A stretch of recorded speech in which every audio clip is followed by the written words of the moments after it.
Assalamualaikum warahmatullahi wabarakatuh Ustaz. Waalaikumsalam warahmatullahi wabarakatuh. Maaf Ustaz izin bertanya, saya langsung ke pertanyaannya. Saya sering melakukan hal yang tidak semestinya.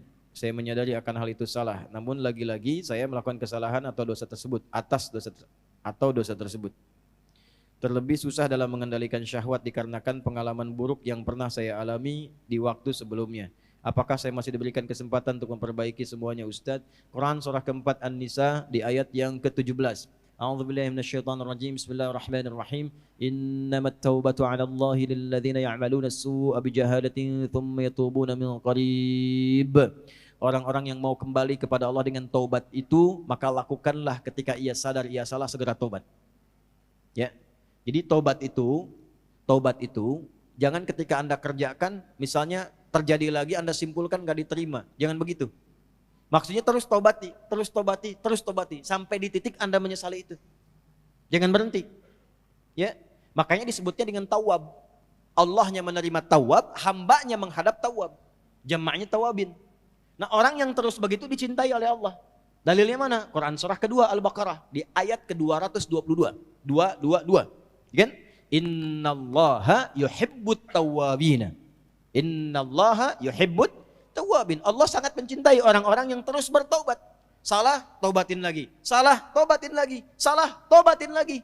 Sampai kita merasakan titik jenuh dalam bermaksiat dan kembali kepada taubat. Nah, bagaimana mendorong supaya kuat pengaruh taubatnya? Satu, kata para ulama mengatakan, ketika Anda terdorong berbuat maksiat karena dorongan syahwat itu, bayangkan saat itu diwafatkan oleh Allah. Itu cara menghentikannya. Ya. Ada dorongan syahwat nih. Ya. Ketika akan terfikir untuk melakukan, bayangkan, rasakan bagaimana kalau diwafatkan saat itu. Nah, itu akan menghentikan seketika. Ya, seketika itu akan berhenti. Nah, setelah itu bagaimana?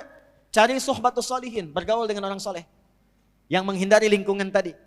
Ya, kalau tayangan, hilangkan tayangannya, ganti dengan yang baik-baik. Bacaan, mulai hilangkan yang buruk, ganti dengan yang baik. Untuk menemukan itu, bergaul dengan orang soleh.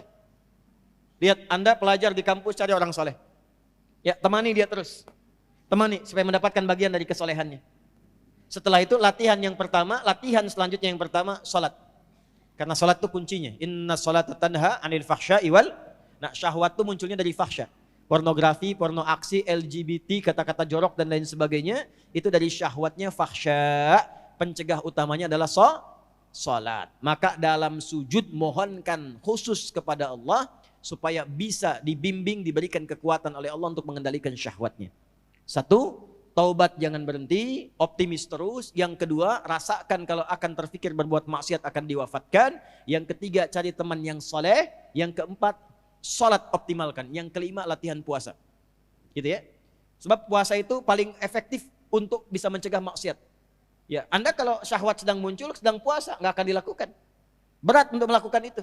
Minimal pertama takut batal puasanya. Takut batal, kesananya lagi itu akan terbiasa. Ya, akan terbiasa. Ya, yang biasa buka juga kalau puasa kan memang setengah-setengah dulu.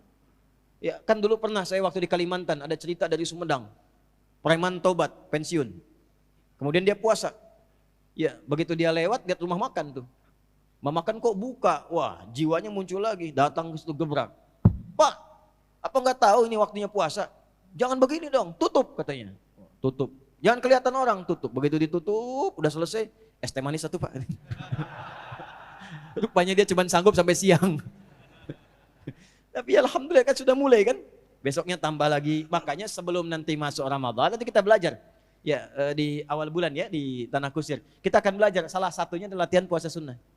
Itulah sebabnya nanti kenapa Sya'ban Nabi banyak puasa sunnah.